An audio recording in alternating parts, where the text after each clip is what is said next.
NASCAR on Fox on the 5th race of the year from the Auto Club Speedway in Fontana, which is about, 60 miles? NASCAR on Fox on the 5th race of the year from the Auto Club Speedway in Fontana, which is about, 60 miles east of Los Angeles, not too far from Hollywood and not too far from San Diego and El Cajon, where Jimmie Johnson is from, the 5-time champ who we heard from a little bit earlier. Now, this track unique, challenges in the groove, trying to manage the scene, so we thought in Double Trouble, Darrell and Michael would star in their own version of Field of Scenes.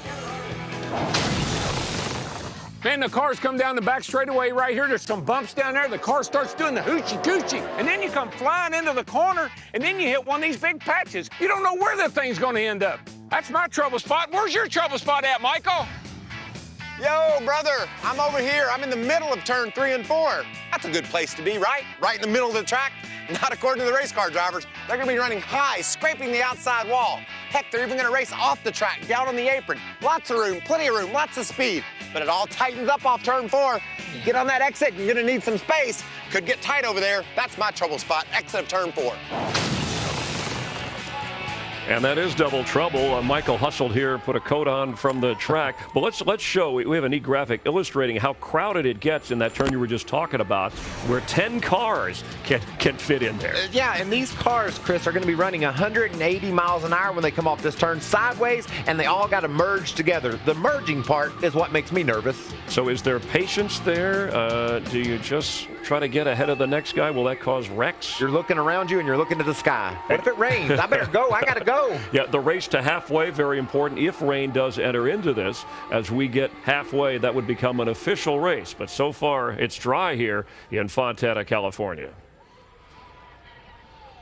This trio's legions of fans know them as the ultimate comedy trio, and their new movie will be in theaters everywhere on April 13th.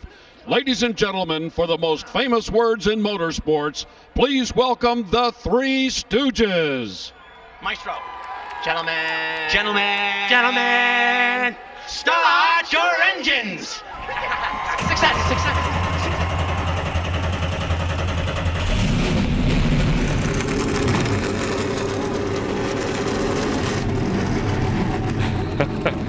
Nothing like the Stooges to get those engines fired up. What are you looking at, Michael Waltrip? There's only 2 of us in here.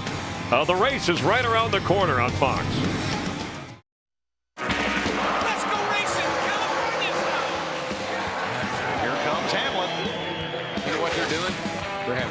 Yes, they are. Oh, man, are they tight right there. Better not take their eye off Kevin Harvick. Here he comes. Harvick wins it. Michael Waltrip, Chris Myers back here in the Hollywood Hotel getting ready to roll. And the forecast for the Auto Club 400, exciting and fast, presented by 5-Hour Energy. Lots of energy because with the possibility of rain later in the day here, Michael, and you want a rain-shortened Daytona 500, the pressure, and you heard Brad Keselowski talk about it, getting to that halfway point, but not knowing for sure if that's when things could end. Yeah, I had the fastest car in Daytona that day, Chris, but I had to lead every lap. I had to drive like every lap was going to be the last one because I didn't know when the checkered flag was going to come. It was going to come when the rain fell, and that's what these guys are faced with today, being up front all day long. That's why the fans are going to see such a good race today. They're going to be desperate to claw their way to the front all day long. It'll make the mid-race report even more interesting. We welcome in the guys who call NASCAR on Fox for you every week. Mike Joy, Larry McReynolds, and of course Darrell Waltrip, who's now up in the booth. And Mike, we go from that half mile, that short track in Bristol, to a 2-mile race, an extreme change here in California. Right, Chris. These tracks couldn't be more different. Bristol's only 40 feet wide. This track is twice as wide. It's 4 times as big around, and the speeds. Well, you'll see more than 200 miles per hour entering the corner here. But, Darrell, how is driving the race car here so much different than Bristol? Well, Mike, you got 14 degrees of banking. So when you go off in that first turn at over 200 miles an hour, close to 210 sometimes, and there are seams that we've talked about, the seams with the sealer. It won't be so bad today because it's overcast, but at 200 miles an hour, 14 degrees of banking, you hit one of those seams, you don't know which way that car is going to go. The back end can snap around, the front end can take off. It's not too bad when you're by yourself. But when you got people around you, look out. Oh, boy. Larry, to get your car to victory lane, what are your biggest concerns today? Well, this is race number 5, and to give up on the stopwatch over a long run is the most of any racetrack these drivers have had to deal with so far. And every time we've been on the racetrack this weekend, it's been different because of the weather. I think you're going to see major changes even on the drivers that are leading this race, but my big concern, what adjustments and what do I do on that final pit stop in this 400-mile race? All right, the field begins to roll off pit road. There is a threat of rain. They'll be racing hard to halfway and beyond in the 400-mile distance today. Let's have a look at the Geico starting grid. It's an all Toyota front row. Teammates Denny Hamlin and Kyle Busch on row 1. Mark Martin, another Toyota, in row 2 with Greg Biffle's Ford, the point leader. Row 3, Casey Kane looking for a good finish. It would be his first of the year. He's a past winner here. And Ryan Newman. Kevin Harvick won last year, led only the last lap. Joey Logano won yesterday. Tony Stewart won here in the fall of 2010. And Jimmy Johnson, 5-time winner, leads every category here. Clint Boyer and Carl Edwards. Clint was very quick in practice. That's the 6th row. In row 7, Martin Truex and Dale Earnhardt Jr. Then Matt Kenseth, who is a 3-time winner here there with Jamie McMurray. Brad Keselowski, last week's winner. And as you have a look back through the rest of the field, Darrell, let's go to the front row. Let's see if we can get our pole sitter here. Denny Hamlin, it's a DW. Got a copy, buddy? 10-4. Denny, you've won everything so far this weekend. You won practice, you won the pole. Can you win the race? Yeah, our FedEx Toyota is really fast, especially on the short run. 10 laps, our car is extremely fast. It's just whether we can keep that over the long haul is going to be the key for us today. But most of these races have come down to shootouts, so I've got the car won today. How's things going with your new crew chief, Darian Grubb? Is that working out well for you? Yeah, it's been good. I mean, he's been the catalyst for our early success, and he's been the guy who's kind of get our team rallied together this early in the season. Everything's learning as we go. Like I say, it's going to take a little bit of time to get the down pat, but a good start. All right, my friend, put that 11 in victory circle. 10-4, one more. If he can, it'll be the 2nd time this season for Denny Hamlin. Let's get late-breaking stories from pit road, beginning with Dick Berggren. Well, Kyle Busch won his first ever pole here, and also his first Sprint Cup win came at this racetrack. So he's very good here. He will start in the 2nd position, and told me moments before he climbed into the car that he is looking forward to today's race, turning around what for Kyle Busch has been a subpar season. Matt Yoakum. Dick, Kevin Harvick sure likes to make it exciting. 4 of his last 8 wins were scored after last lap passes, including last year here at Auto Club Speedway. Harvick told me the question, though, is when will be the last lap today? Whether a concern, he says the pace is going to be fast. You have to race every lap like it is the last. And he says, but the guy who's going to have the most pressure, right over my shoulder, his crew chief, Shane Wilson. That's the guy that's got to pull out the best strategy of all. Chris Devoda? Look on a map and it says we're in Fontana, but it should be called Johnsonville. 5 wins total, 4 in the last 8 at this racetrack. Why is Jimmy Johnson so good here? Because it's a place where a driver can move around. They can experiment. They don't have to settle. And when you're a driver as good as Jimmy Johnson, more room to run just means more chances to win. He is racing for a 6-pack, his 6th Fontana win. Steve Burns? Well, Krista, Brad Keselowski comes off a big win at Bristol. Now this race team, led by crew chief Paul Wolfe, thinks that they've had a legitimate shot to win just about every race. The numbers don't reflect that, but Paul Wolfe saying today's race will be a huge barometer as to how much this team has improved. They expect good things today for Brad Keselowski. Where in the heck is Jeff Hammond? Well, Steve Burns, I'm on top of the Fox Box, man, where I belong. We'll be watching this race from high above the racetrack. And the thing is, Matt Yoakum's already talked about it, the 29 car. Well, we're going to have a bird's eye view of that 29 team and how they perform on pit road today. We're going to break it down and show you what they did right and what they did wrong. Mike? Thanks, Jeff. Ready to race in Southern California. The weather is advancing from the northwest as we get ready to go here. Lights still on, flashing on the pace car. And Mount Baldy is still a little difficult to see already with the advancing clouds. mostly cloudy. Now, an hour before driver introductions, it was a cloudless sky and full sun here. So the weather's advancing. Teams are aware of it. And I'll give you a good show here for as long and strong as we can for 400 miles, 200 laps around this 2-mile speedway.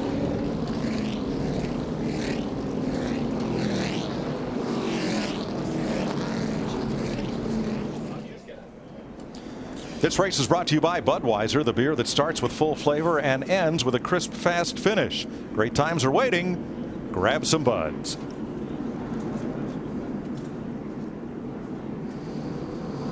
Whether or not, got a feeling we're just in for one of the best California races that we have seen. You can run 3, 4, and yesterday even 5 wide at this racetrack. It's go time. There is an urgency.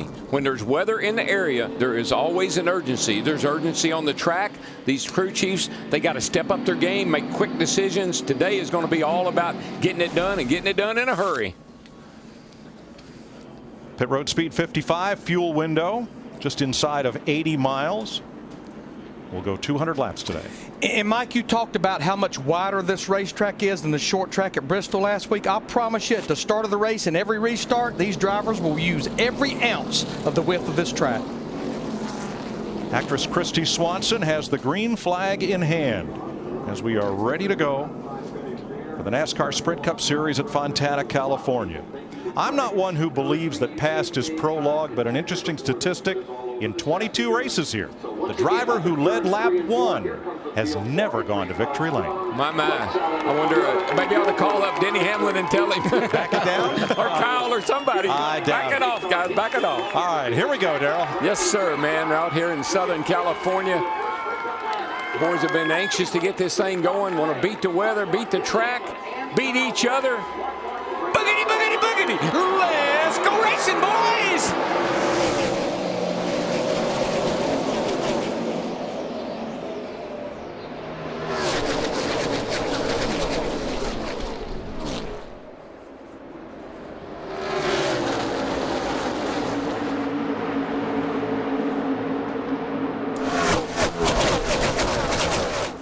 Busch and Hamlin side by side, 3, 4 wide at 4th. Mark Martin in the picture. Greg Biffle's Ford, the number 16. Who will lead lap 1? He wants that 1 point for leading the lap bad. They'll drag race to lead this lap right here. It's Hamlin. That could be the finish right there. But it would break that statistical thing about, the first leading the first lap. Well, it's about time. Biffle tries to thread the needle between the two Toyotas. He's got a good run. Lined up behind Kyle Busch now and looking. I tell you, Greg Biffle's kind of got an attitude right now. He's leading the points. I think he doesn't feel like he's getting enough love. I think he really wants to show everybody, hey, I'm not only consistent, I'm bad, fast, and want to win. Ryan Newman coming into the picture from 4th as Mark Martin slides to 5th. Brendan Gaughan on pit road. Jimmy Johnson coming side by side with Mark Martin. That's for 5th. Yeah, 05 time. Jimmy Johnson started back in 10th in that 48 car. He started moving forward the minute they dropped the green flag. And look at the wad right behind them. Casey Kane, Joey Logano, Kevin Harvick in the 29, Tony Stewart the 14. That's what you like to do if you're Jimmy Johnson. Look at that wad behind me. Kevin Harvick on the bottom. Chasing after Jimmy Johnson. Tony Stewart following suit. Well, that bottom it's the shortest way, and you can really get position on a guy if you can drive off in there hard enough and the car will stick. Carl Edwards drops behind Stewart on the low side. Pretty interesting that Kevin Harvick and Jimmy Johnson are nose to tail. Second place, Greg Biffle. Could not pass Denny Hamlin going into turns 1 and 2. You look at Greg Biffle in that 16 car, our points leader. He's qualified in the top 10 every race this year. But Krista, the biggest thing, he wants to get the victory lane. Boy, does he ever, Larry Mack. Talking to his crew chief, Matt Pusha, this morning, he said the problem for us is just not having that grip, especially the first few laps of a run. Expect us to take about 3 or 4 laps before we find the grip and can make it stick. Greg Biffle just came on the radio and said just a little loose. This is rather technical. But a shock package here is a clue to having a good handling car. Handling those cracks that we were talking about, the sealer, handling the bumps. If you get an aggressive package, you'll be fast for a little while. But if you got a package that's kind of gentle and will ride those bumps, you're going to be good over the long haul. You're going to take better care of your tires. 202 miles an hour into turn 3 for Matt Kenseth. That's hauling the mail. And that's, as I said in the open mic, that's 14 degrees of banking, and not a whole lot of banking there to hold you or catch you. Take a look at it down this longer front straightaway. I think we'll even see faster speeds with Matt Kenseth. It's always faster down the front. Front straightaway longer than the back stretch. 206. Wow. That would be 206. It can be. And not slower than 150 miles per hour off the throttle in the middle of the corner. Yeah, well, that's the thing. When it's overcast like this, you can get back. These turns are so big. You get back in the throttle so quick. That's why you go so fast down these straightaways. Hello, Newman. Ryan Newman battling Greg Biffle now for third place rather. Kyle Busch, Denny Hamlin, Biffle and Newman. I think Newman is, and that team that's another team that wants to kind of break out of the shadow of their owner.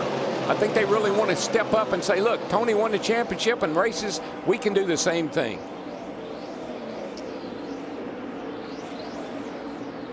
Matt?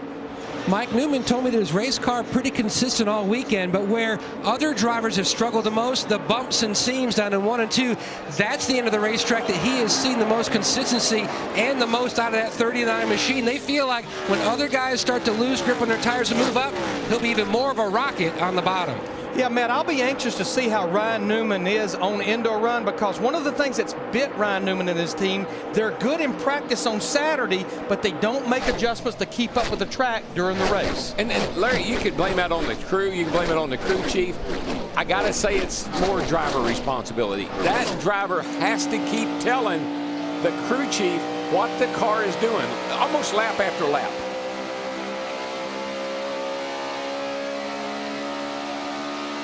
Reed Sorensen has joined Brendan Gaughan in the garage. 7 laps into the race.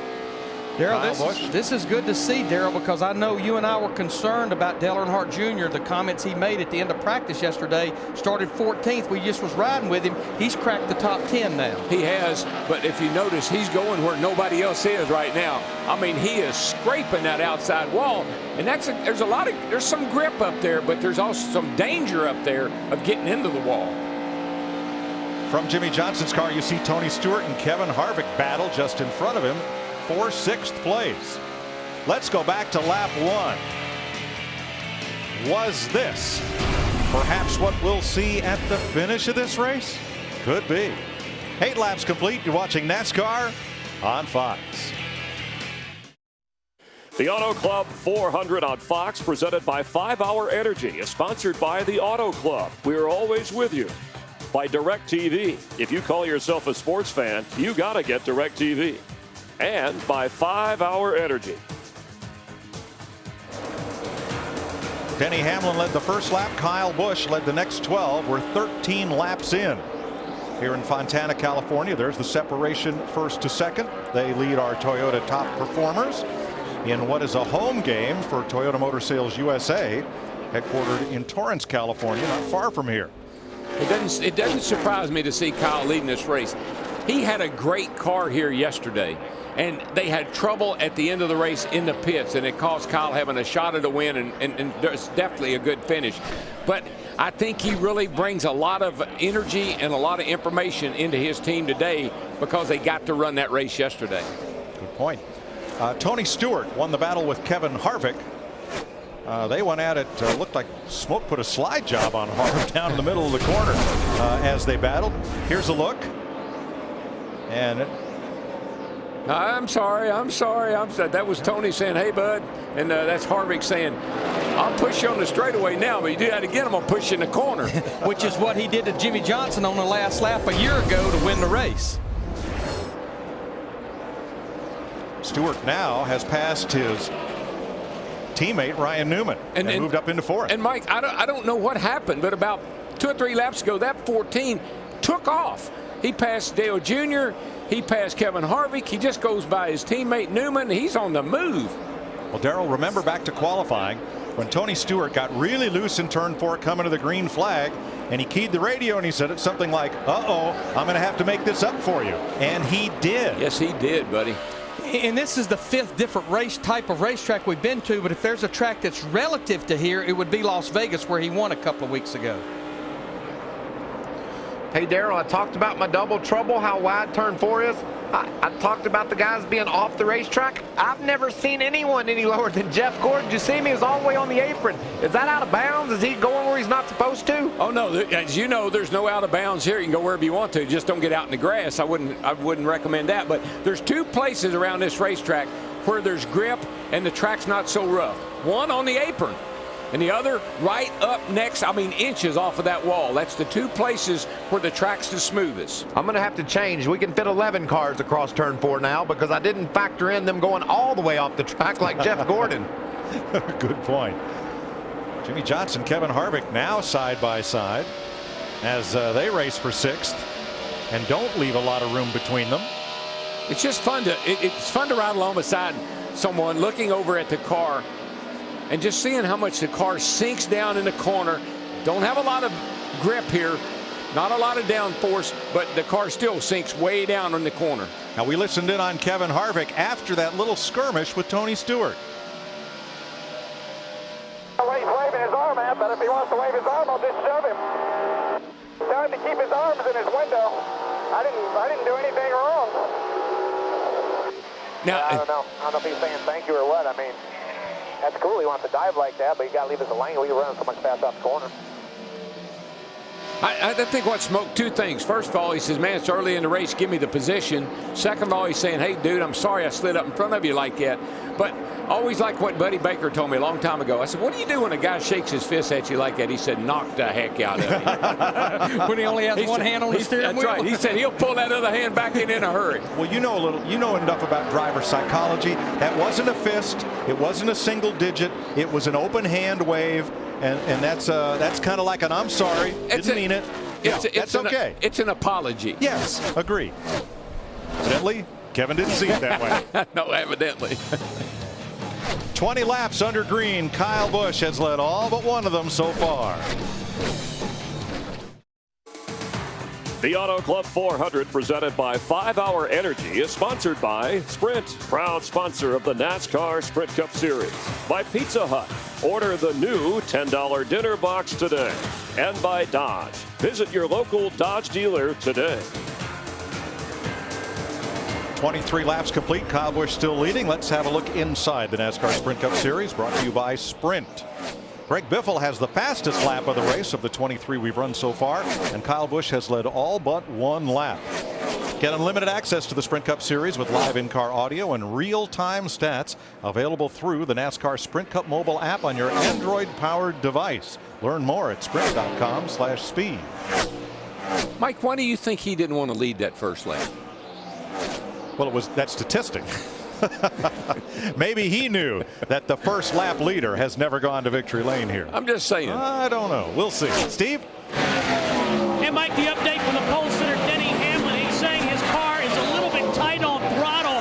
His spotter, Chris Lambert, had an interesting observation. He said, hey, in years past, get your right side tires on that 3rd seam. That might help you turn.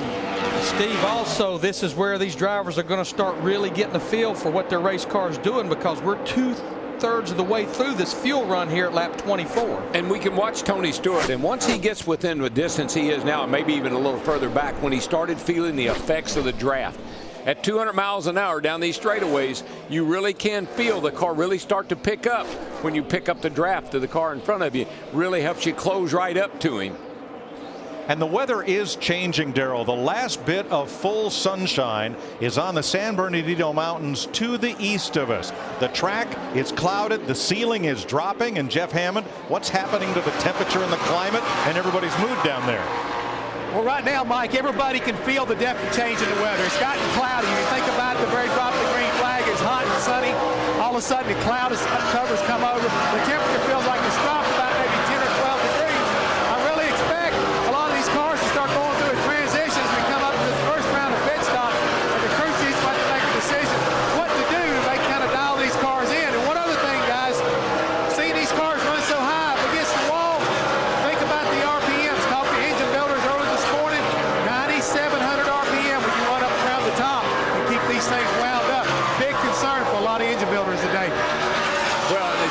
a shorter race. That's good news. It's 400 miles, not 500 like it used to be. But one of the things I'm noticing with Tony Stewart, and this is what happens on a low bank racetrack, high speed, you pick up aero push. When you finally get up to the back of that guy, it's really hard to make that pass because you can't keep the pressure on the nose of the car. You lose the nose of the car and you got to back out the throttle. So you really got to work hard to get by somebody once you catch them. Larry, we're getting late into this run. We're 27 laps in. We'll see pit stops lap 35 to 40. 3 cars stand out as being the quickest cars on the racetrack. Tony Stewart, wow, Jimmie Johnson, Jeff Gordon. That supports what you were just talking about right there. Yep. But yeah, talking about Jeff Gordon in the 24 cars, we see Denny Hamlin trying to do that slide job on Tony Stewart right there. Jeff Gordon searching for speed in that 24 car all weekend long. I think they finally found it yesterday late in the practice. Started 21st. He has now cracked the top 10. Tony Stewart thinks he's at Eldora. I mean, he is taking that thing in on the bottom and just sliding it right up in front of these guys. He did it to Harvick. He just did it to Hamlin. That really ticks a guy off, because it's like you taking advantage of me, you know, which is what racing's all about. But when you do that to a guy, he says, you know, I saw Hamlin coming off 4. I couldn't wreck you. I couldn't stick that nose in there. If you haven't been to Eldora, it's a half-mile dirt track in Ohio. Kyle Busch has opened it up by 1.1 seconds. His lead is shrinking to Tony Stewart now that Stewart has passed Busch's teammate Denny Hamlin. Yeah, there's no question that Smoke's got a couple of tenths on everybody right now. He's the fastest car. David Stremme has made a pit stop. That's a little early to be a scheduled stop. Mike Bliss is in the garage along with Scott Riggs, Reed Sorensen, and Brendan Gaughan.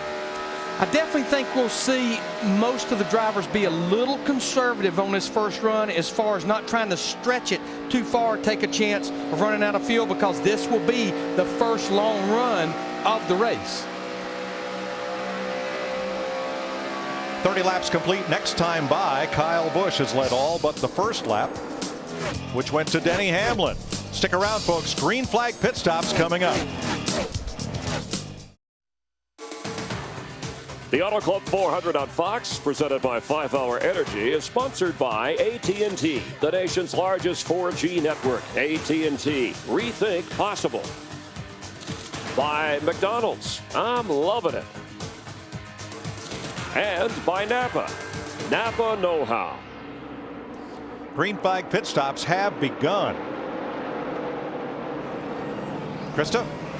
Casey Kane's been complaining that the right rear of his race car is super loose. The team said expect it to be loose, but not this bad. Dick? And Mark Martin, just a minor adjustment to that race car. The problems they've been having, believe it or not, wheel spin at high speed. Wow. That can happen with these bumps on the racetrack, and if you have an aggressive package, it can cause you to spin the wheels. Krista? Greg Biffle's car was loose to start the race, then it swung tight. An air pressure change, that's what they're going with to try to give him more grip. Matt? Jimmy Finney's biggest concern before the start was that his driver Kenton, because the track would change, it would swing the other way to loosen. That's exactly what happened. No grip on exit, big air pressure change and track bar adjustment for the 17. Carl Edwards in, Montoya in. Here comes Kyle Busch and Denny Hamlin pitting together with Tony Stewart, Kevin Harvick, Jimmie Johnson, Jeff Gordon, Ryan Newman. All the leaders are in. Dick? The decision as to whether to pit early or pit late was left up to Kyle Busch, the driver, who has been leading so many laps. Just minor adjustments to this car. It has been fast.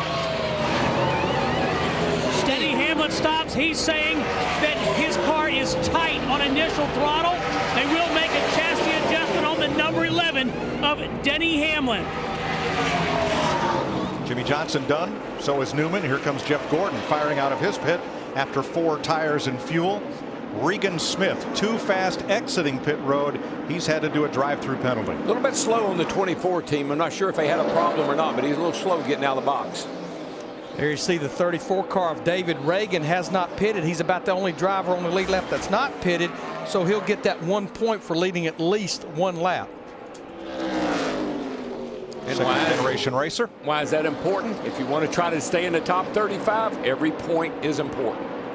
And now Reagan will surrender the lead, come to pit road, and that will hand command of this race back to Kyle Busch, who last year led 151 laps of this race and finished 3rd. Yeah, he got chased down late by the 29 and the 48. Looked like Kyle had the car to beat last year. We'll see how it goes today. Before pit stops, Kyle's lead over Denny Hamlin was a little more than half a second. It is now 3 seconds. Yeah, he did all that. The crew did a great job, but he did an awesome job getting on pit road too. Take a look right there. The crew, what that is, that's the actual pit stop itself right there. You can see well over a second difference. Denny Hamlin did a little better job getting on and off pit road, but because that crew was quicker, there you see that 1 second that Kyle Busch was a little quicker than Denny Hamlin. Yeah, Kyle came off the track really fast. I mean, he smoked the tires to get down to pit road speed. Pretty good at that.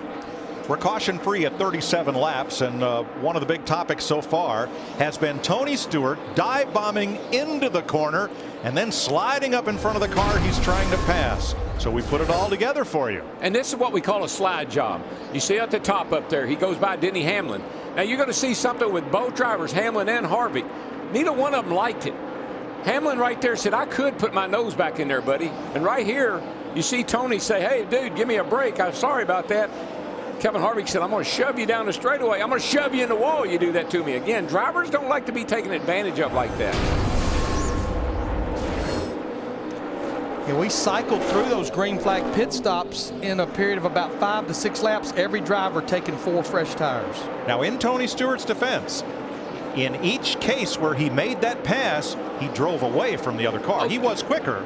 Tony did nothing wrong. It just aggravates the guy you do it to, because the guy you do it to says, I could cause you a problem if I wanted to. Right.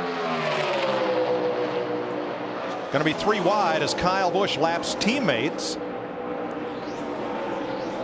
Landon Castle and Travis Kvapil. That's a couple of drivers fighting to stay in that top 35 in owner points that Darrell was talking about. When we leave here, we go to the current top 35 in owner. BK Racing crew chief Doug Richards said, if we can just come out of here with a top 20 finish, I'll be really happy. No, we've mentioned this a number of times, but I think those guys, where they started, at BK team, where they started and how they're doing, I think they're doing a pretty good job. Joe Gibbs, the owner of the 18, the 11, and Joey Logano's 20. Hard to believe, but this is the only active track in Sprint Cup racing where he has not gone to victory lane in the Cup Series. Welcome back to the Auto Club 400, presented on Fox by 5 Hour Energy. You just saw the leader, Kyle Busch, go past. Right there, Denny Hamlin and Tony Stewart. Nose to tail. For second place. Greg Biffle is 4th, Jimmy Johnson 5th, Jeff Gordon and Kevin Harvick and Ryan Newman. I think they tightened O'Harvick. Well, let's see who's going to do what here. Here's another dirt track guy going to do a slide job on the Kevin Harvick. He'll get mad about that pretty soon. Real mad. There he comes. He said, now look, your boss did that to me too. Can't quite get to the rear bumper of Ryan Newman, though. 4th place battle. Jimmy Johnson carrying the colors of his charitable foundation on the number 48 Chevrolet this week. Johnson from nearby El Cajon. He and his wife Shanny do a lot of charitable work down in the San Diego area and elsewhere. And this is a home game. You walk through the grandstand here or behind the grandstand on the way to the booth. No other racetrack do you see so many people wearing Jimmy Johnson colors as right here in his native Southern California. And I really think, now that the penalty, Chris, you got something on the 48? Yeah, Darrell, Jimmy Johnson started this race. He said the higher on the track he got, the looser he got. He's been pleased with the car all weekend, but they've been surprised that they just haven't had the speed they thought they should. Well, he has speed now, but he's still trying to find that handling. They made a pretty major adjustment on that stop. 2 rounds in that race car. Yeah. Well, let's see if it's deja vu all over again between Tony Stewart and Denny Hamlin. Hamlin's going to be ready for it this time. Stewart goes low. Well, that's not a slide job here. This is just you're one groove and I'm another. It's not so much a slide job here. It's that when you overdrive the corner and slide up in front of a guy. That's a slide job. Catching Hamlin 1 lap ago, Stewart was 2/10 quicker. Maybe 2/10 isn't quite enough. But it's almost like, Darrell, when another driver catches a driver like Tony Stewart did, now it looks like he's going to complete the pass here. because he kind of takes your line away. It just takes you a while, I think, to set him up, doesn't it? Well, the guy, Denny Hamlin, knows that Tony is overdriving his car to make that pass. And I know what Tony would be saying, and I know what Hamlin's probably saying. Why do you want to take a chance like that this early in the race? But then remember, it might rain. Yeah, a look to the northwest. The clouds are advancing. Mount Baldy no longer visible to the near northwest.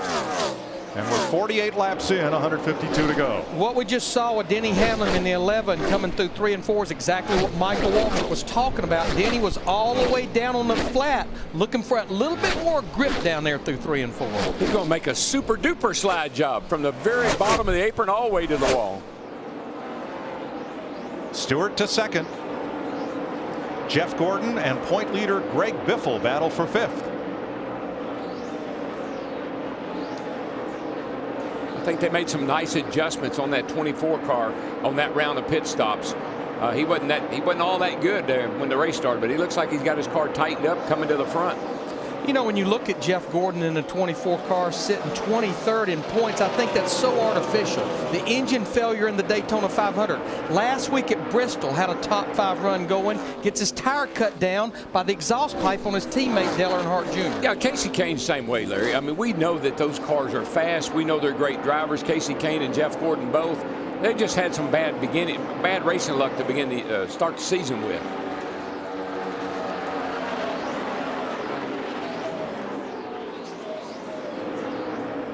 Mark Martin started 3rd. He is running in a comfortable 11th right now in the 55. I don't know how comfortable he is, though, Mike. I got a note a little bit ago that he was too loose to run the bottom and too tight to run the top.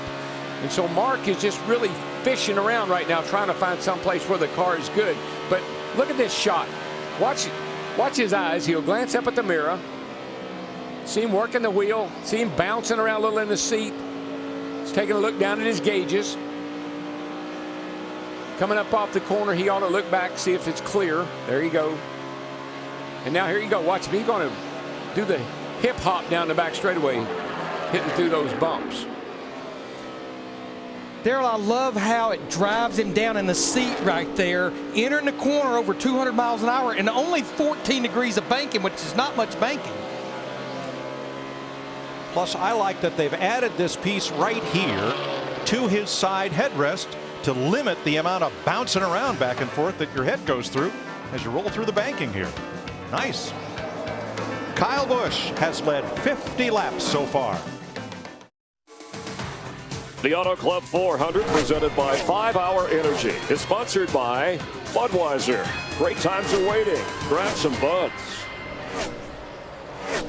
45 laps from halfway in Fontana, California, in the Auto Club 400 with Kyle Busch, your leader. He's led all but 1 lap so far. And a good time for an AT&T race break with Michael Waltrip, Chris Myers from our Hollywood Hotel here in Southern California, where the rain could be a factor. Remember, the race is official at the halfway point. At the start of the race, Brad Keselowski on his radio talking to his crew chief, talking about, hey, we're going to at least get to 100 laps, and that's key, Michael. Yeah, and you can see there, Brad's taking the short way around this place, down off the apron. There's a sense of urgency for all these guys, though, Chris. Brad started back in the 17th spot. He's been able to race his way up toward the top 10, but not making the progress he wants. These guys need a caution. They want to work on their cars and get reset, but it's not happening. And Dale Earnhardt Jr. all moving at a fast clip inside the top 10. Coming into the race, he was the only Hendrick Motorsports car ranking in the top 10 in points. And you know, you got to respect what Junior's doing this year. Look how rough this track is. He's bouncing around in there, but consistently running inside the top 10 up front every week. Led a lot of laps this year, so this is a good run for Junior. And a lot of radio chatter talking about his car status. Meanwhile, Jeff Gordon has moved up 16 spots. He's had success here inside the top 5. Yeah, this guy is coming. He's really fast. He's driven up inside the top 5, like you said. Another guy going the other way is Casey Kane. I talked about before the race. I liked Casey Kane. I thought he would be a factor today. He's falling back. I talked to him before the race. He said, my car might be a little bit too tight early because I can't take a chance on crashing again. When I get it freed up and we get strung out, then I'm going to come to the front. Be interesting to see if he's right or not. And one of the things Jeff Gordon said was, just because you can take the high groove here doesn't mean you can handle in and out of the pits or some of the other moves moves. It's going to be a mystery much of the afternoon. They've been dicing it up, haven't they? Tony Stewart and Kevin Harvick kind of arguing over space. We saw the same thing with Denny Hamlin.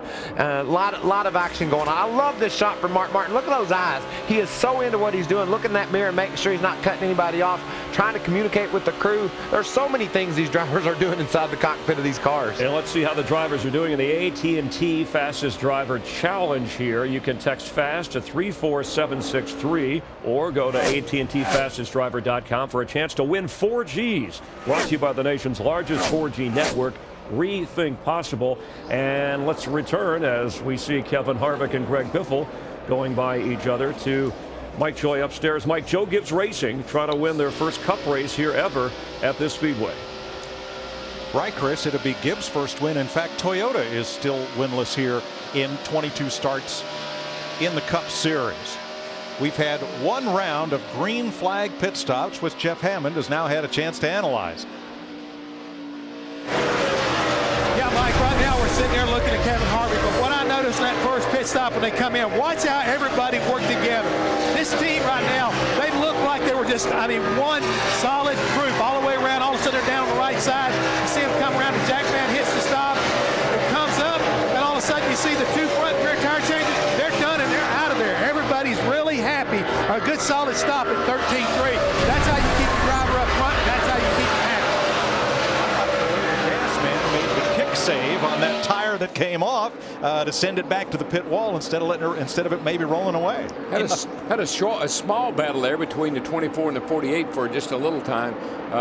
Jimmy Johnson decided Jeff a little quicker than him, let him go. But I think, Mike, what we're seeing is just like what we saw before the last set of green flag pit stops. A few drivers going to the forefront. Their cars seem to be staying with them. Tony Stewart being one, Jeff Gordon in that 24 being the other. Good point.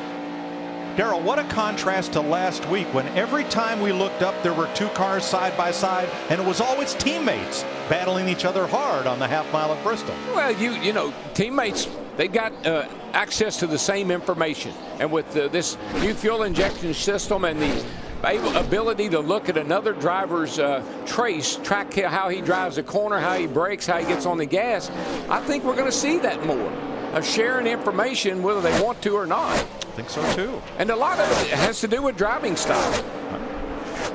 Let's go back to 10th place and Carl Edwards Ford. Here's Steve. Yeah, Mike, Carl Edwards has not been able to make a ton of progress. He said it's slick in 1 and 2. It's sliding the nose. I can't get the front to grip much at all.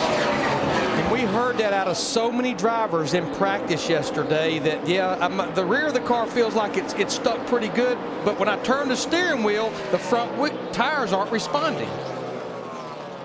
A look to the west shows brighter skies, but rain to the northwest about 10 miles out as we race in Fontana.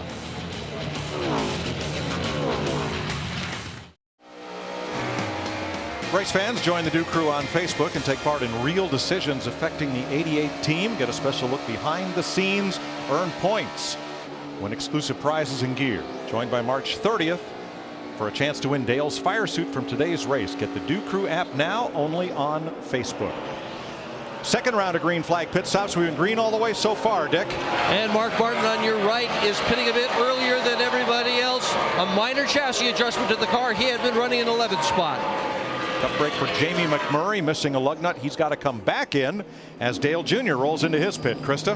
Mike, what he was talking about on that last run, he said finally the rear end is starting to get underneath the car, but I've got to move around to find that rear grip. Crew Chief Steve Letarte said, we will get it for you. Casey Kane's in, A.J. Allmendinger, Joey Logano in the pit lane. To that 18, he gets on pit road. Marcus Ambrose, Bobby Labonte, and here's Kyle Busch bringing Tony Stewart with him down pit road with Dave Blaney, Paul Menard, David Rudiman. Allmendinger really locked the brakes up getting onto pit road. Completes his stop. Here's Dick. And Kyle Busch had to drive around Marcus Ambrose's car in order to get into his pit. He's parked a little bit crooked in here, but that's not a problem. Tony Stewart also on the way into his pit road. There's Matt.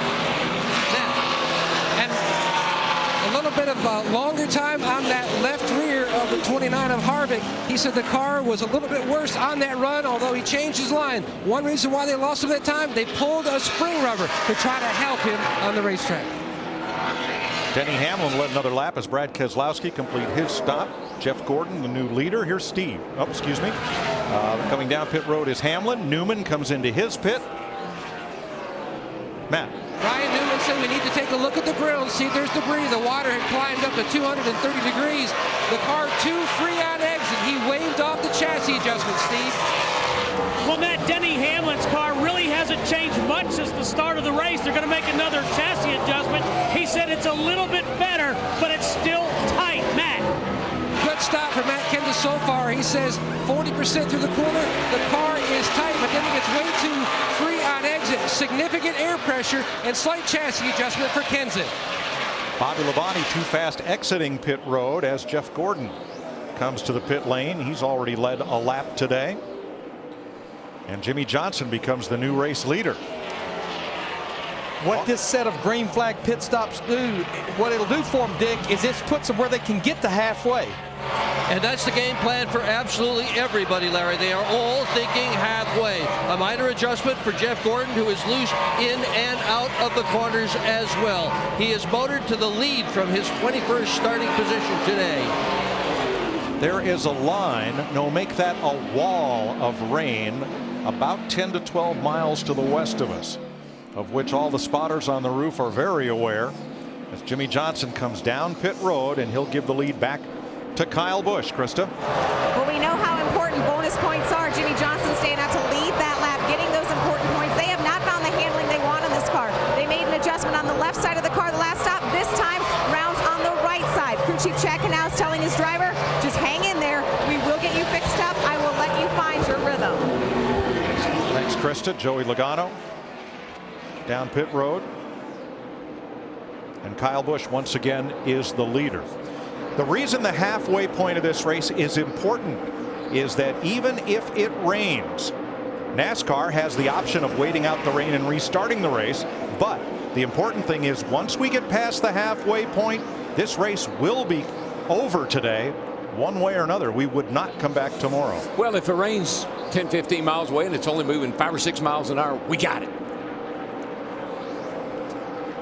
29 laps to that halfway point.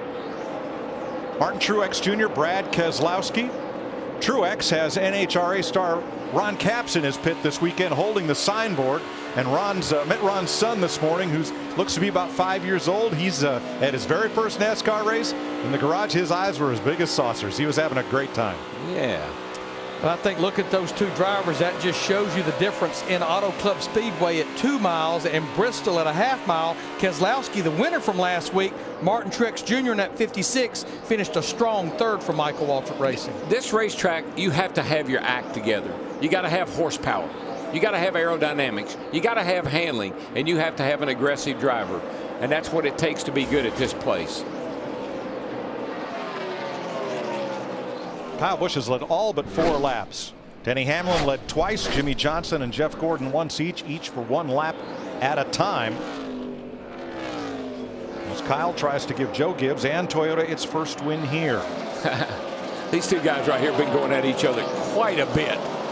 Yeah, Dale Jr. Chevrolet and Greg Biffle's Ford battle back and forth. Right now it's for 6th place. They're about 16 seconds back of the leader. Well, that's two drivers that very badly wants to win a race. Greg Biffle hadn't won since the fall of 2010. Dale Earnhardt Jr. hadn't won since June of 2008. But they're doing what they're doing what they've been doing every week. They're running 5th, 6th, 7th back in there. They're getting, good top 10 finishes, but they need to get up there and win some races. Carl Edwards in the 99 started 12th. He's running 10th, having difficulty advancing. They just reported it is raining at the airport, bud. Raining at the airport. I don't have a flight scheduled for today, so should be all right. Now that's he just Bob wants Osborne. to continue to mess with Bob Osborne, his crew chief. I don't know who messes with. I don't know if Bob's messing with Carl or Carl's messing with Bob, but they're always playing games. Bob's talking about the Ontario, California airport, right, which is only about 6 or 7 miles away. We're trying to get to 200 laps, 400 miles. Are we racing the track or are we racing the rain? The Auto Club 400, presented by 5 Hour Energy, is sponsored by Chevrolet and their award-winning cars, trucks, and crossovers. Let's have a look at our 5 Hour Energy race summary.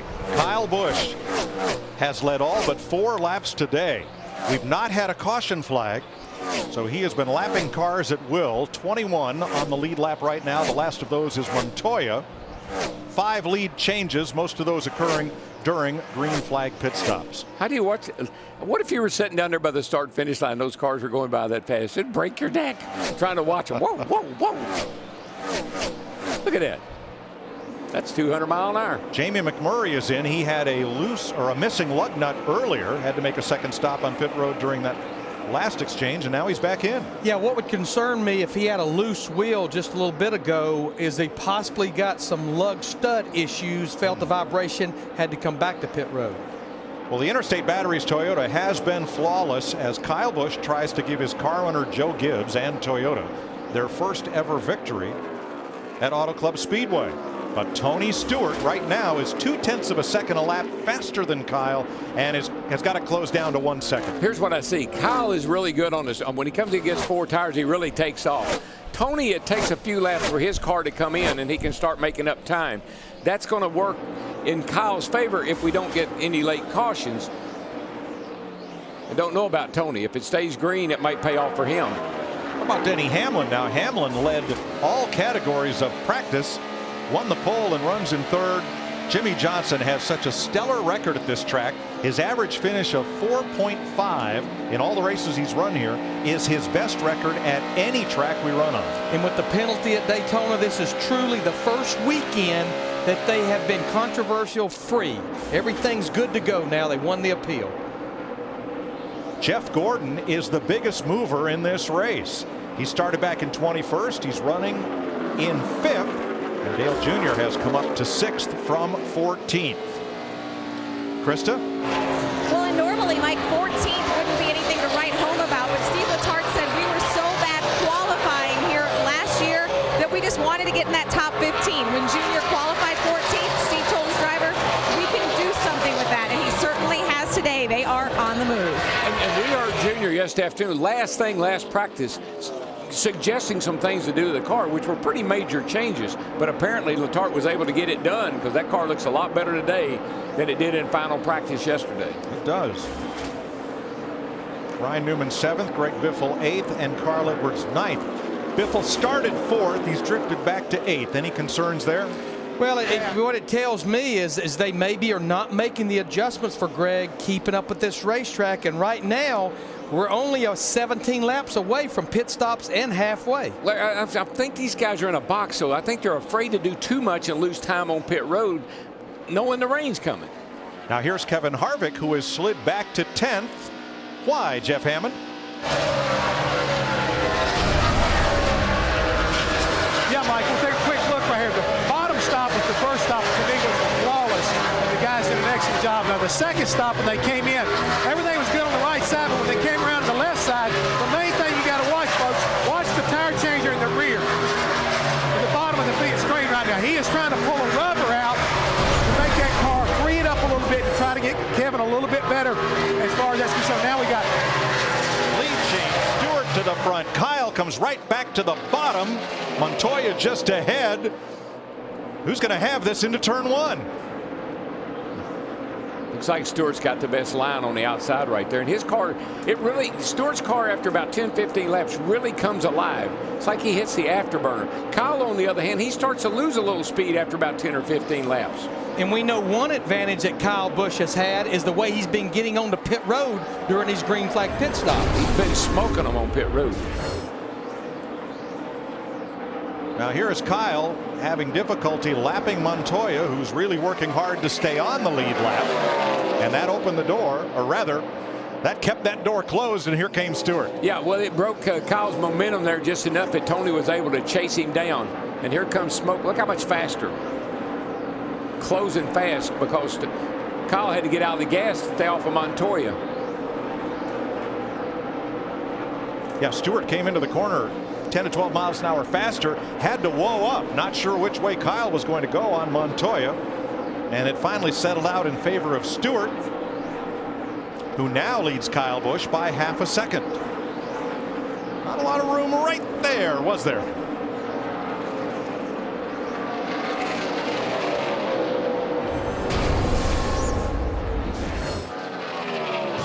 Tony Stewart trying to drive away and drive toward halfway in California.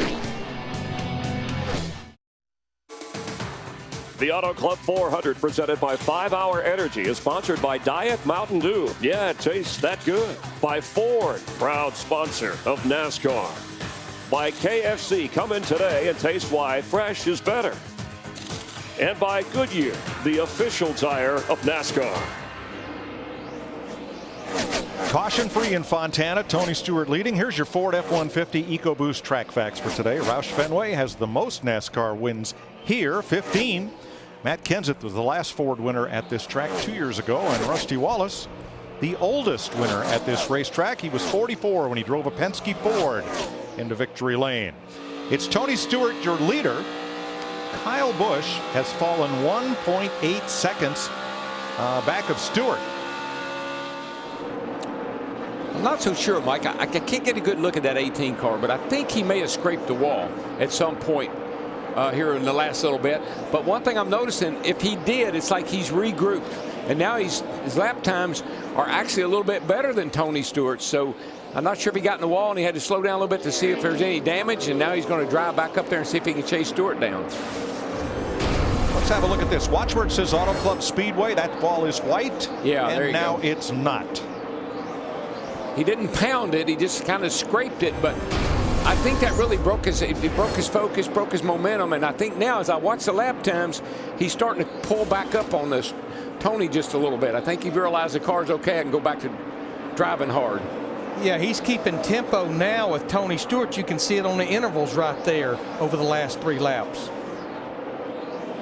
Casey Mears making an unscheduled stop in the garage. Josh Wise and Michael McDowell now joining David Stremme, Mike Bliss out of the race, Scott Riggs, Reed Sorensen, and Brendan Gaughan.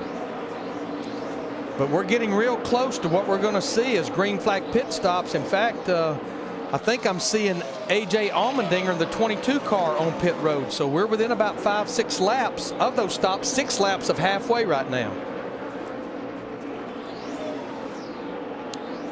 And the clouds and the rain have stopped advancing on Auto Club Speedway. They're still off to the west about 6 to 10 miles.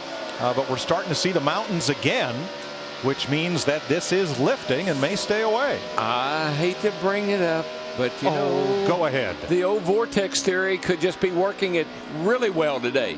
Scientists debunk it, but the anecdotal evidence says that when cars are racing around the track creating heat and a funnel of air, the rain stays away.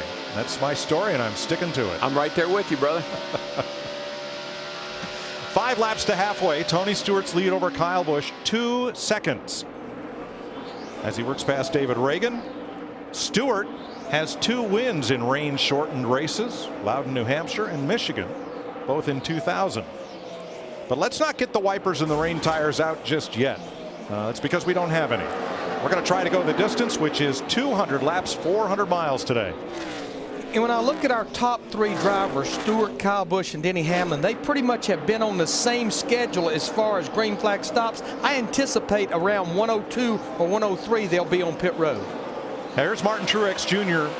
Battling Casey Kane. Michael Caine is back there in 13th after qualifying 5th. Part of the plan? Yeah, you know, he talked about having a tight car early so that he didn't get in a bind. He wanted to make sure he survived today. Thought he could free that car up and drive it toward the front. We haven't seen him have a chance to really do that yet, but a car that is beginning to make a move back toward the front, like Darrell said, Kyle Busch. He ran into the wall, and he's going faster, Darrell. Sometimes, you know, you realign things a little bit, and it makes the car go faster. Push that fender in a little bit, bump that nose out. Now Marcus Ambrose in the 9. He is in 19th place. He's the first car 1 lap down to race leader Tony Stewart. As pole sitter Denny Hamlin now in 2nd. His teammate Kyle Busch 3rd. Jimmy Johnson, Jeff Gordon the top 5. Yeah, with only 18 drivers on the lead lap, being that first driver 1 lap down is huge. Should we get that caution, you get the free pass, get back on the lead lap.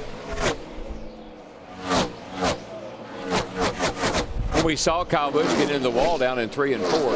It takes a driver a few laps. Sometimes it'll knock the toe off a little bit, and it'll change the position of your steering wheel. Sometimes it'll feel a little different to you for a lap or two. You have to adjust to what happened to the car, and then you can get back to concentrating, focusing, and get back doing your job. Well, the last time we saw Carl Edwards in the 99, he was stuck back in 10th and could advance no further. But Steve, now he's up to 7th and closing. Yeah, Mike, he just said the balance on this run is pretty good.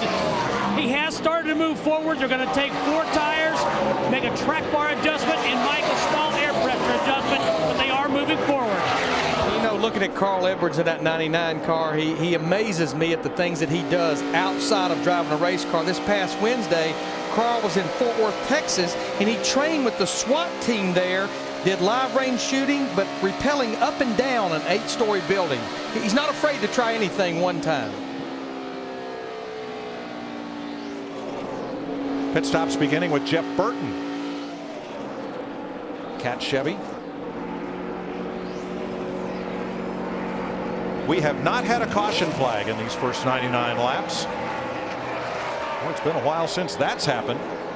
Might have been Texas last fall. We had a long green flag run to start the race. And here we come to lap 100, and the cross flags will be a welcome sight for everyone in the NASCAR garage area, and there they are. Halfway this time, halfway. That means that even if this race becomes rain delayed, one way or another, it will become official today. Just heard the crew chief ask for water temp. You'd say, well, what, why would he want to know that right now? Might be able to stick a piece of tape on that grill. If it's not running hot, a little tape on the grill here would create some more downforce and better straightaway speed. He may be just looking for a little adjustment he can make as we get into the latter part of the race. Martin Truex in along with Regan Smith as green flag stops get going here in earnest. Clint Bowyer is in as well. Now that we've crossed through halfway, Marcus Ambrose in. We've seen a lot of mistakes made by drivers and pit crews on these green flag stops. Steve, how about Martin Truex Jr.? Well, there he's saying my car is a little bit tight. And he said it's also tight to get around the other guys. 4 tires and an air pressure adjustment. Krista? Steve, a loose race car is what Clint Bowyer has been dealing with most of the day. They made slight adjustments throughout the day to try to get him a little tightened up. Kevin Harvick's in along with Greg Biffle. Matt? Tremendous amount of brake dust, Mike, off those front wheels. Harvick's in the car, not responding like practice. Way too free on exit. Big air pressure change for Harvick. Krista? Just like DW called, tape on the grill. That's what Greg Biffle wants to get that downforce. He also wants the track bar up. Casey Kane, Mark Martin, and Brad Keselowski also in. Matt? And the service already completed on Kenseth. Absolutely no grip, making headway. Big air pressure change from Jimmy Finnegan, the guys. Montoya pits. Here comes Dale Earnhardt Jr. along with Joey Logano and Ryan Newman. Krista. Oh, Matt, excuse me. And Ryan Newman was reported possibly sprinkles over in turn 2. He says we're making a lot of headway on this 39 machine, but he still needs it snugged up. Krista. Dale Earnhardt Jr. has been complaining of no rear grip, but Junior Nation is going to love this. He said, my car is good now. Thanks, Krista. Brad Keselowski too fast entering the pits. He'll get a drive-through penalty. In last year's race, there were only 2 speeding penalties the whole race. Today, we've already had 4. Regan Smith, Bobby Labonte, Joey Logano, and now Keselowski. Carl Edwards, Paul Menard, both on pit road. Here's Steve. Carl Edwards saying that his car has gotten better. Now, Mike, the adjustments this time, 4 tires, a packet full of fuel. They're going to make an air pressure adjustment, and they're going to make a track bar adjustment for Carl Edwards. He's saying the balance on his race car is getting better. They also take off a windshield tear-off. 4 tires for Carl Edwards. So the front 5 have not pitted. Tony Stewart, Denny Hamlin, Kyle Busch, Jimmy Johnson, and Jeff Gordon. When I watched the lap times of Stewart and Hamlin running second, Hamlin was cutting into Stewart's lead a little bit. It's almost like Stewart looked back and said, whoop, think I'll pick the pace up a little bit. Yep. He picked up a couple of tenths. J.J. Yeley, too fast entering pit road. And Mike, I think now that we're past halfway, a lot of these drivers and their crews are thinking, what can we do to get to the end of this race now? It's honestly, after this stop, it's a 2-stop race to the end. Here are the leaders. Stewart, Hamlin, and Busch. 1, 2, 3. Coming down pit road. Who will get out there first as Jimmie Johnson gets the lead? Dick? Well, Tony Stewart on the right-hand side of your screen. Just some minor changes to that car. They do not want to change it very much. He would like to loosen it up a little bit, but they're afraid to mess up the middle. Steve. Well, Dick, Denny Hamlin's car has gotten a little bit better and a little bit better. His car started out tight. He said, just make a little bit more of an adjustment. We're going the right direction. 4 tires for Denny Hamlin. So only Jimmie Johnson and his Hendrick teammate Jeff Gordon remain on the racetrack. Everyone else has made this pit stop between lap 100 and lap 105. Now, also not yet pitting A.J. Allmendinger was one of the first in, so they've all been in. Krista. Mike, Denny Hamlin going in the right direction. Well, so is Jimmie Johnson. They've been making big adjustments. 2 rounds on each of the last stops. A smaller adjustment here. They are moving forward, and that's what they want. Is it's a 4-tire change for Jimmie Johnson.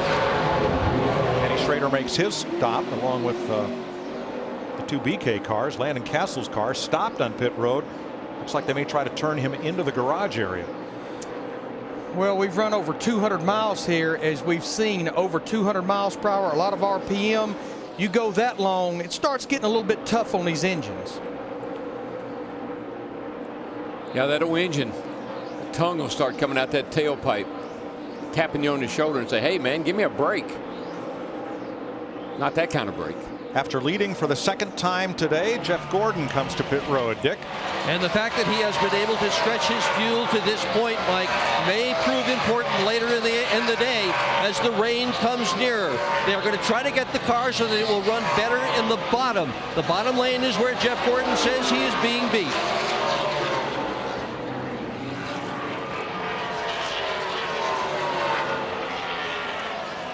Jeff took his gas man there back out on the racetrack with him.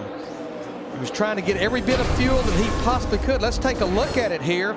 See, they're changing the left side tires, trying to pack that car of Jeff Gordon's full of Sunoco race fuel, and he just didn't get it out, barely at the last minute. Now look at the white line. Yeah. That results in a penalty because equipment was removed from the pit box. Equipment here. Just got to do is stop and go. Yep. Wow. You want to do it right away as soon as you can. So, Mike, that's about 7 mistakes we've seen made. Yep. 5 drivers speeding, Jamie McMurray with loose lug nuts, and now Jeff Gordon dragging equipment from his pits. Will that be a stop and go or a drive-through penalty? I think that's a drive-through. Drive-through penalty. Yeah. You just have to maintain pit road speed all the way down pit road. Tony Stewart back in command. He has led 21 laps so far today. We welcome you back live to Fontana, California, and time for an AT&T mid-race report where Tony Stewart leads Denny Hamlin. Kyle Busch has led the most laps so far in this race. This is the 23rd race here at this track. We have never had a rain-shortened race, and it looks like so far dodging the raindrops. Also, caution-free so far. 4 cautions, the fewest at this point, but let's see who some of our people are looking at. Darrell, we'll start with you. Yeah, you know, I picked him at the beginning, Kyle Busch. Got in a little trouble, got in the wall, got it fixed. My man's still on target. I think he's going to win it. I like Denny Hamlin. He won everything we had yesterday. He's the fastest car here. Thought he was going to be able to drive up to the front and hold him off all day long. That isn't working, but watch for Denny to rebound here in the second half. Mike, when we run over half this race, caution-free, 3 sets of green flag pit stops, you better eliminate mistakes like Jeff Gordon just had. Dick Berggren. Tony Stewart has won 6 of the last 14 of these NASCAR Sprint Cup races. His crew today, as has been the driver, absolutely perfect. Over-the-wall crew together for the last 3 years, Mike. 5-time series champion Jimmie Johnson has won here 5 times. He's from El Cajon, Chris. Home field advantage for Johnson.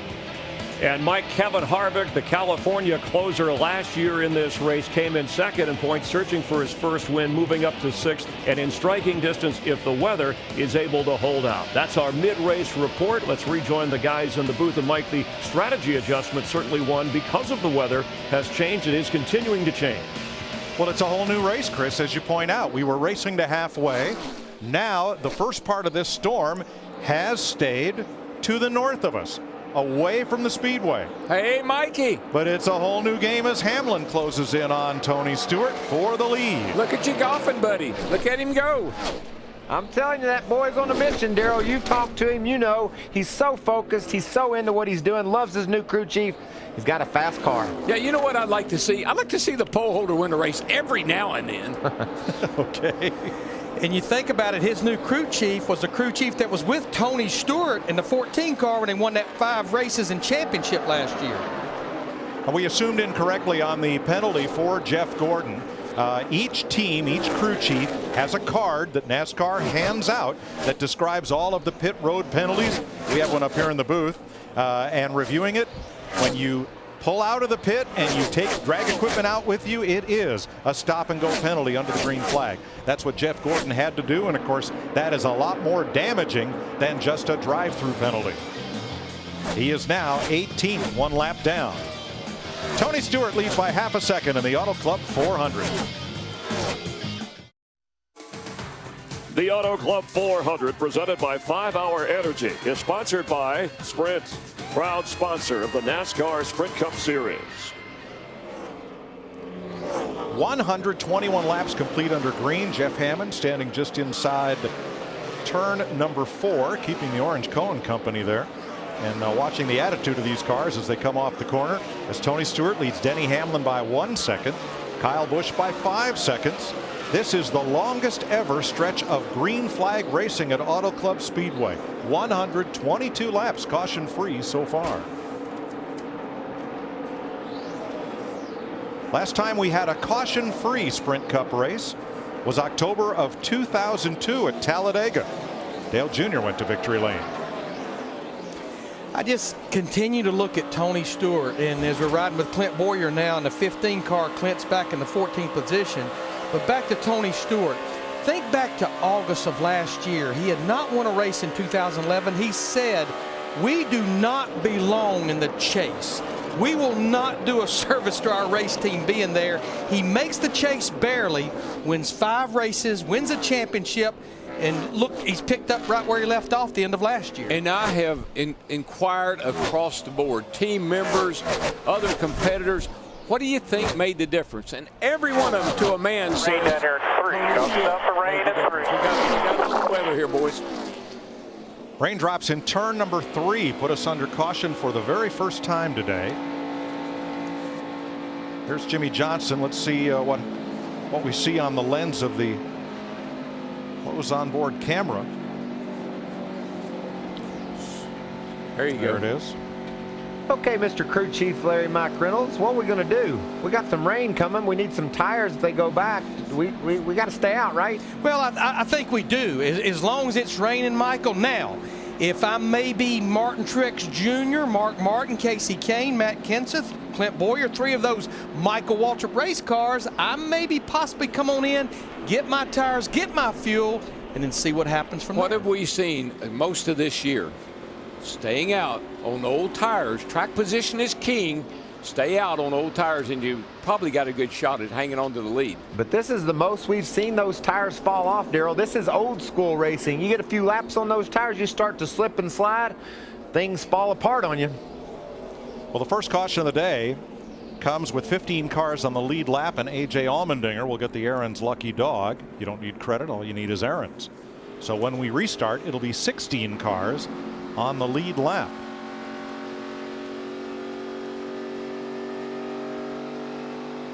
Yeah, well, if I'm probably one of these drivers or crew chiefs or spotters, and I'm looking out turn 3 and 4, especially in the top 5 or so, just not sure about hitting pit road just yet. I just don't see how you can do that. And I'll just refer back to think about Darlington last year, one of the hardest racetracks we have on tires.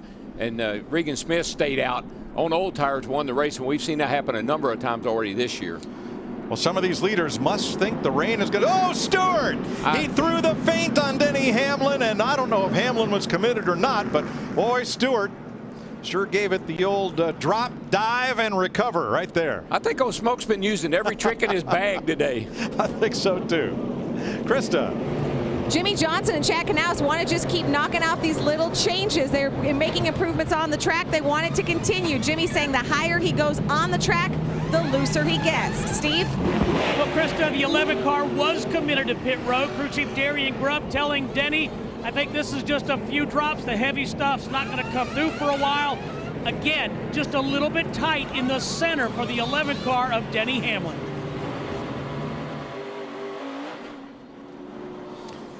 Well, all of those drivers are banking that we're going to go back racing. Let's see, is it raining or is it not? Here comes Stewart into the pits. But Hamlin is pretty committed right there. I mean, he's down there. He's pretty committed. If anybody got snookered, it might be the 18 car not deciding what to do. There's another look at it. You see Hamlin, there's no question in his mind he's coming. And one driver I saw that seemed like he was not committed, he was not playing their games, Jeff Gordon in that 24, he looked like he definitely was going to stay out, and he did. And another miscue on pit road. A tire rolled away from Matt Kenseth's pit. Penalty for the 17. Urgency. Rain here at the Auto Club 400 with 73 laps to go as we welcome you back live to NASCAR on Fox in the Hollywood Hotel with Michael Waltrip, Chris Myers, our storm scout, Rick Dickert, keeping an eye on things at the weather map, our expansive Hollywood Hotel weather center where the green is not good. Hey, fortunate, Rick, we've even been able to run this much. Give us the latest. Yeah, very fortunate. You could see the leading edge of this major Pacific storm just starting to move across the speedway. Generally light to moderate rain. There's a speedway. Here's the band that's moving through Fontana now. More of the same. I'd say another 15 or 20 minutes of this light shower activity. Looks like there's a little break there, but beyond it, all this activity is moving from the west towards the east and slowly from the south to the north. So it will gradually move over the speedway. This is just the leading edge of it. So pretty much more of the same in terms of what they're seeing out there now for the next 15 or 20. All right, then it gets heavy. It will definitely get heavy. The atmosphere is going to moisten up. The rain will likely increase over the next hour or so. And then once this band moves over, it's going to be raining pretty consistently. As we've mentioned, we've never had a rain-shortened race here in California. There have been postponements and races that have been carried over and completed. So we may be looking at that based on the next 15 or 20 minutes as the rain continues to fall rather lightly now. Tony Stewart, your leader over Kyle Busch. Kyle has led the most laps today, 80. Tony Stewart, 40 plus. Dale Earnhardt Jr. currently running third. And let's take a look at the lead changes and leaders. Kyle Busch right off the bat here goes in front of pole sitter Denny Hamlin to establish the lead. And then we saw Tony Stewart make a nice move on Kevin Harvick, kind of dipping down and moving back. Let's listen. If he'd have worked with me a little bit, I wouldn't be trying to screw him over right now. Sorry, we're good here. That was Tony Stewart. Yeah, you can see Tony had his hand out the window like, what's wrong with you, Kevin? I need you to work with me. I need some space. He didn't like what Tony did to Kevin. Didn't like it, neither did Tony. Meanwhile, Kyle Busch did have the lead, but Tony Stewart took that lead, lap 85. And at that point, we thought that, hey, get halfway, get official, as we see Jimmie Johnson. Whoa. His car is smoking. Yeah, what's going on there? That's got to be an engine problem of some sort. Fluid or oil coming out? Yeah, that looks like it's something under the hood, and the smoke's coming out the back of the car. What a terrible break for that guy. Unless it could be a great break, it starts raining a little bit heavier and he gets a red flag right here. Maybe it saves him. Yeah, he was inside the top 10. Let's take a closer look and see what happened if we can determine. Not much. You know, you wonder if he picked up some debris. It's so late in the race, you wouldn't think an oil line had worked its way loose. Maybe perhaps some debris off the track cut an oil line. Let's check in with Chris Devoto. Well, Chris, I'm down here in the 48 pit. They have had a little bit of radio kind of feedback all day long, but they had found out about the smoking situation basically from other teams. The 88, their teammate said, hey, why are you guys smoking? Jimmie, if he was trying to tell Chad, Chad couldn't hear. Chad just complaining about the radio situation. They're trying to figure out what the issue is right now. They were one of the teams that came in to pit, just making a small adjustment. But right now, they're as confused as anyone. Helmet's just going on the crew. They're trying to figure it out as we speak. All right, well, thanks, Crystal. Let's listen in on the radio communication for Jimmie Johnson's crew.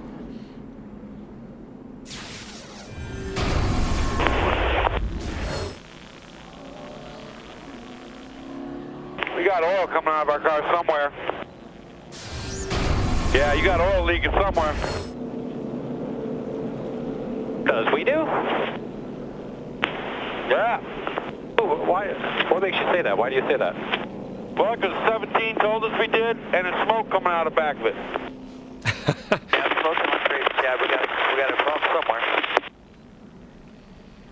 Not exactly scientific, but eventually you figure it out. You can also see the raindrops. Jimmie Johnson in the last 3 races has had the best average finish of any driver. And, of course, the great news this week with only the fine, no points or suspension for Team 48. You can see him shutting the engine off there in case there is some oil running out of it. It'll not damage the engine. But what a break this could be. He's running in the top 10 right now, Chris. The rain's falling. They stop this race and he doesn't lose any more points after gaining 25 earlier in this week. Big week for Jimmie Johnson. Yeah, and just outside the top 10. All right, so rain here in Fontana.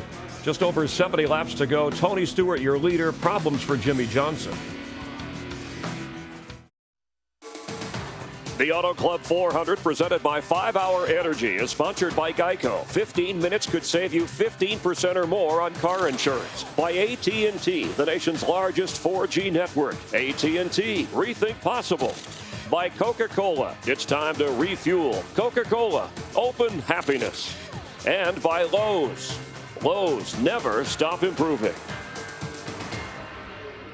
Rain is out here in Southern California. Our Auto Club race summary. Tony Stewart, your current leader. We've had 5 different leaders, 9 lead changes, and 1 caution, the yellow flag. Just 1 caution out, expecting the red any moment as the cars are stopped. The rain is falling, drivers getting out of their cars. Yeah, and this is a really tough time for a guy like Denny Hamlin. He's sitting there challenging Tony Stewart for the win. He makes a decision, comes to pit road. He's got fresh tires, and no one ahead of him does. But, man, the skies look very, very ominous. Yeah, it looks like we may not get the track back. So let's bring in Larry, Darrell, and Mike. And I guess, Darrell, at this point, Tony Stewart made his move aggressively, had a car good enough to be out in front, at least at the moment. Yeah, I mean, the strategy that he had, that kind of that juke that got Denny Hamlin on the pit road, that could be the winning move. I mean, Hamlin did have a fast car, but Tony stayed out. The 18 stayed out with him. Those 2 guys are running first and second. Well, now, Steve Addington's a sharp crew chief. He's got access to the same weather radar that we showed you earlier.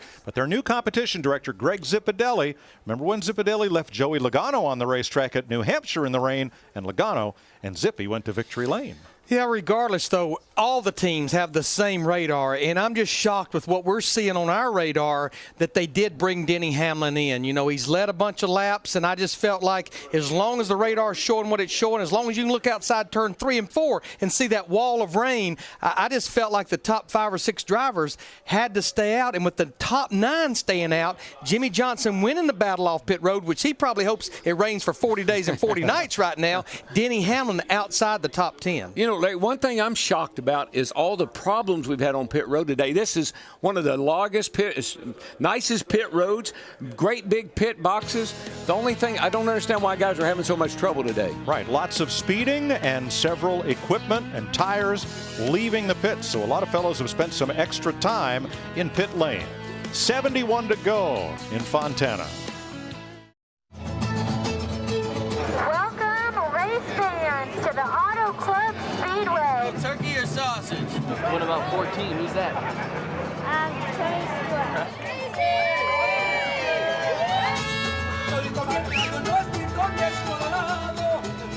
And we're glad you're with us for NASCAR on Fox. At the moment, blue skies greeted the drivers when the day started, but the rain has moved in, so 71 laps to go officially in the race. And Tony Stewart, who on lap 85 went ahead of Kyle Busch, is your leader, with Dale Earnhardt Jr. currently running third. Matt Kenseth, who also had a pit violation like Jeff Gordon, your Daytona 500 winner. He's familiar with rain.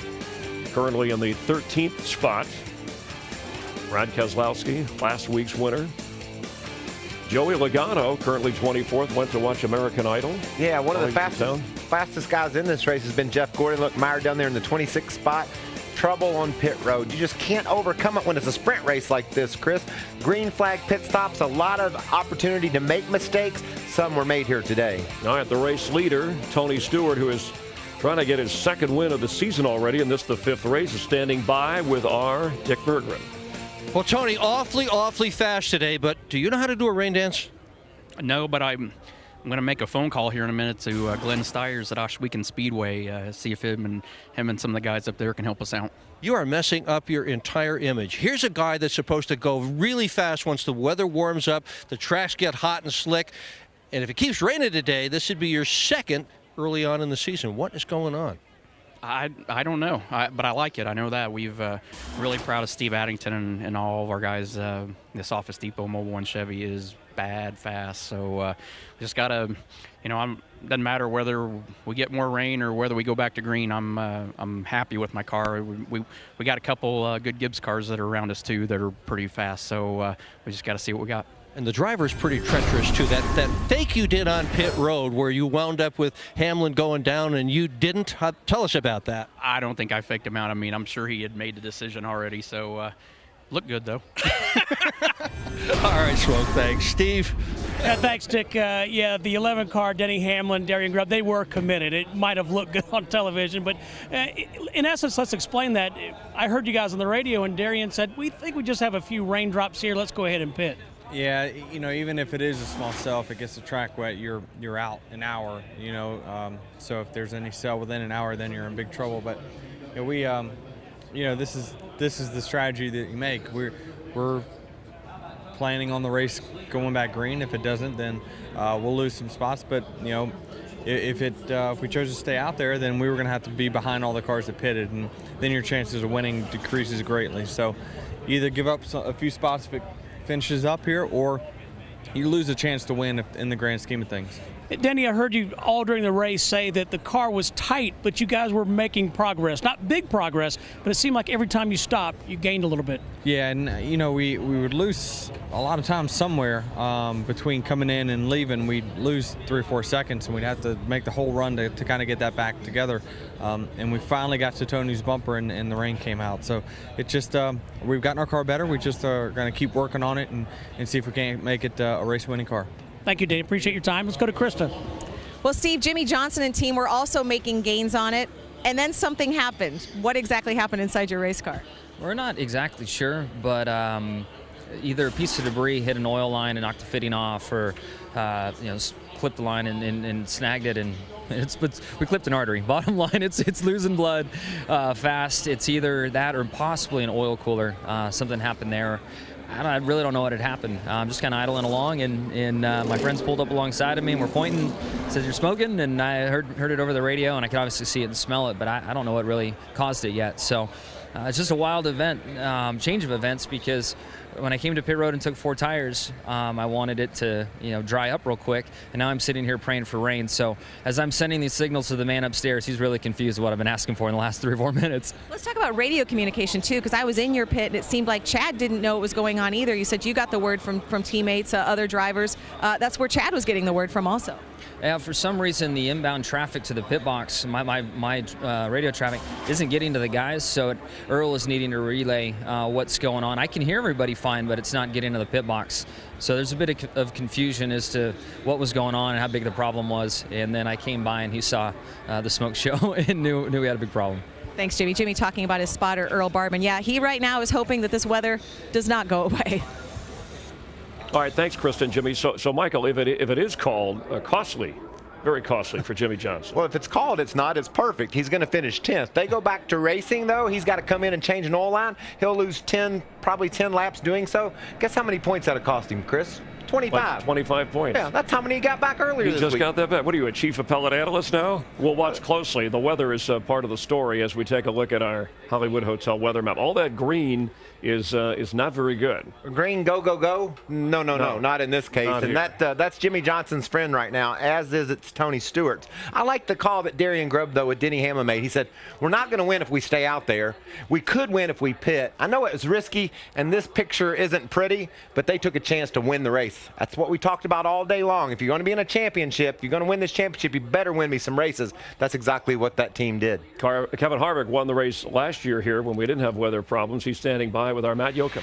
Shane Wilson kept Harvick on the racetrack, moved up 2 spots to 4th. Great call by Shane, but looking at the race car, you've been making some small adjustments. Is the first part of the run what's really your biggest hindrance, Kevin? Yeah, we're just having a tough time getting going, and after we run 7 or 8 laps, then the car gets going really good. So I don't know if we have too high, too low air pressure, or if we're too tight. We're too tight taking off. We've been pretty much too tight for the most part, but it gets good later in the run. So all in all, the guys on the Jimmy Johnson Chevrolet have done a pretty good job, and just keep plugging away. I like the phrase crushing them in 3 and 4, but 1 and 2, is that where you really need to make some gains?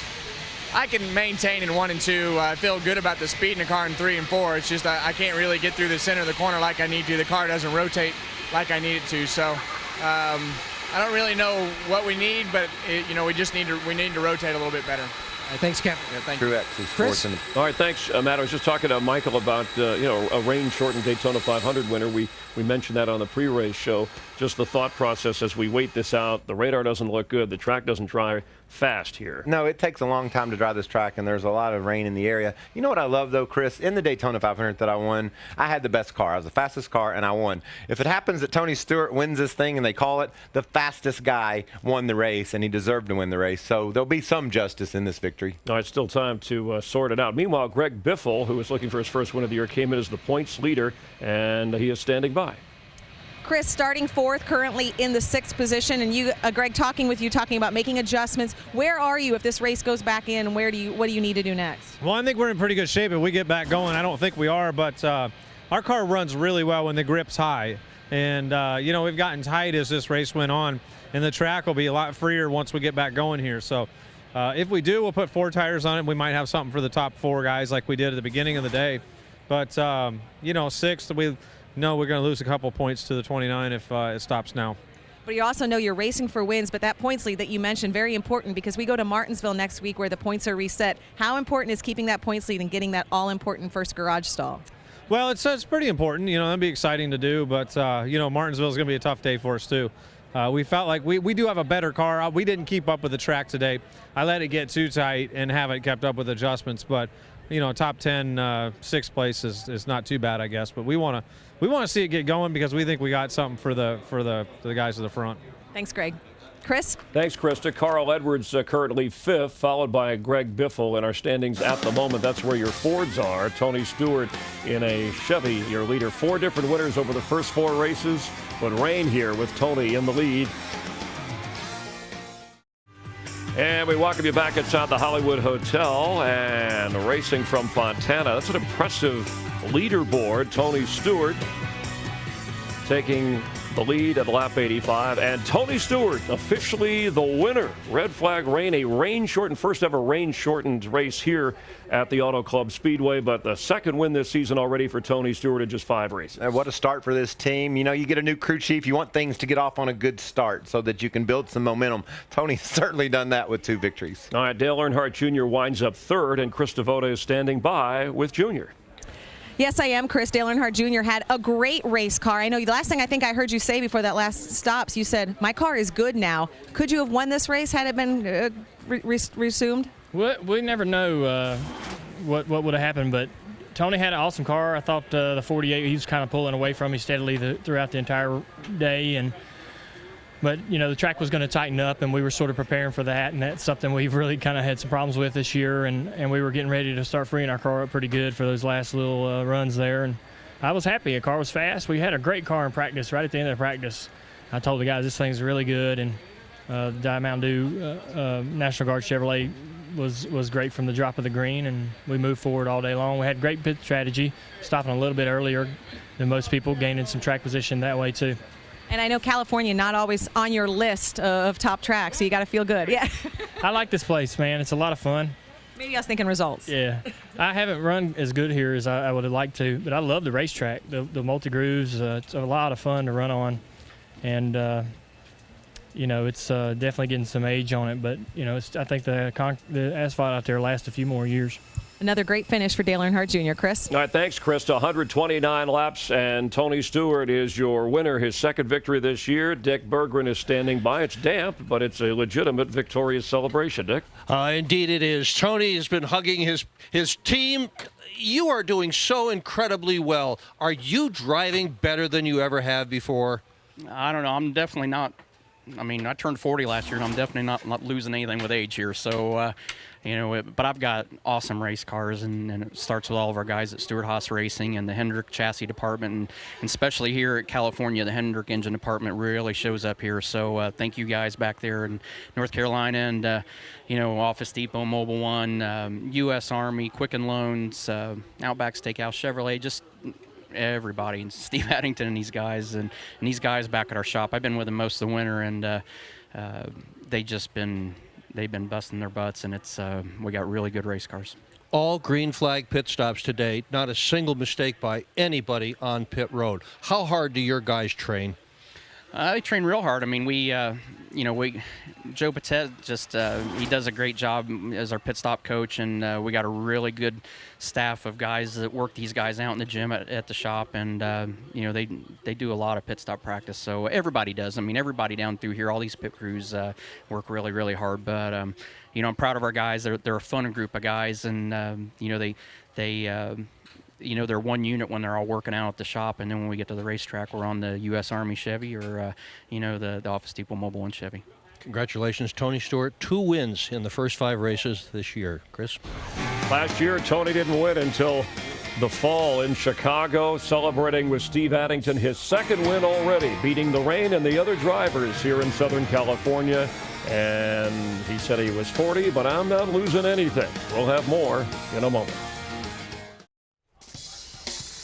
Tony Stewart led 42 laps, and the most important when the rains came, moving out in front. So a 129-lap race. He's your winner as we check the unofficial results. You heard from quite a few of these guys. Junior 3rd, Carl Edwards 5th. And look at Kurt Busch in 9th, top 10 for that team. And Jimmie Johnson, he had that Christmas sweater on in the opening, said how much he loved Christmas. It got to feel like Christmas this week. He got 25 points back on his appeal earlier, and now this 10th place with a broken car.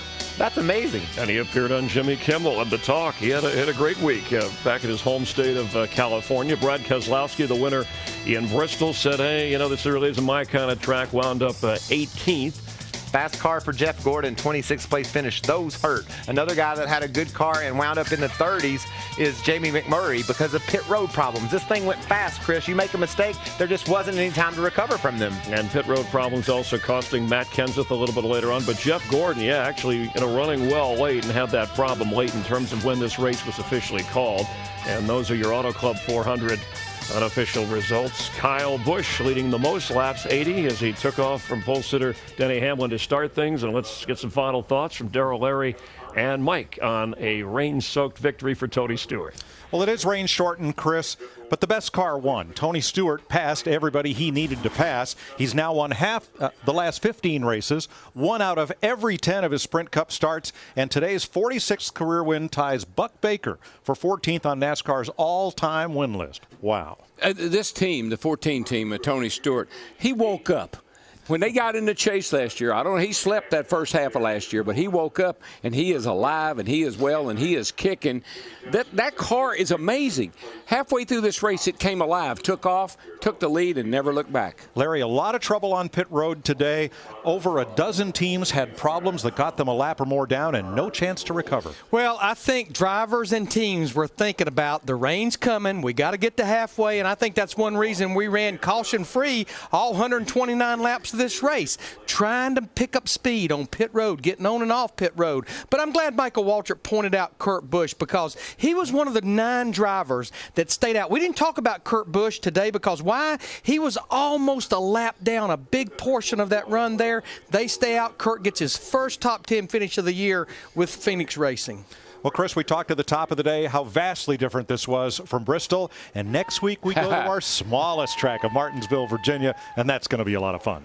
Tony Stewart singing, dancing in the rain. Thanks, guys. And we showed you moments ago, Michael, the points. Now that they are official, it's worth a second glance because that second victory for Tony Stewart, the wins, as we know, oh so important, but up to 4th. Still Biffle and Harvick, your top 2. You know what I love about our point system? Denny Hamlin there in 7th is 24 back. He lost 9 points by making that pit road decision. He could be 3rd in the points right now. You just hope those things don't come back to bite you when they add it all up in September. And the rain helps out Jimmie Johnson. You were quick to point out not only after the ruling on the appeal going all the way to the limit. So just a fine against Chad Knaus and Team 48. And of course, Jimmie Johnson, one of those guys like Carl Edwards, Kyle Busch, some of the headline drivers still searching for their first win of the year.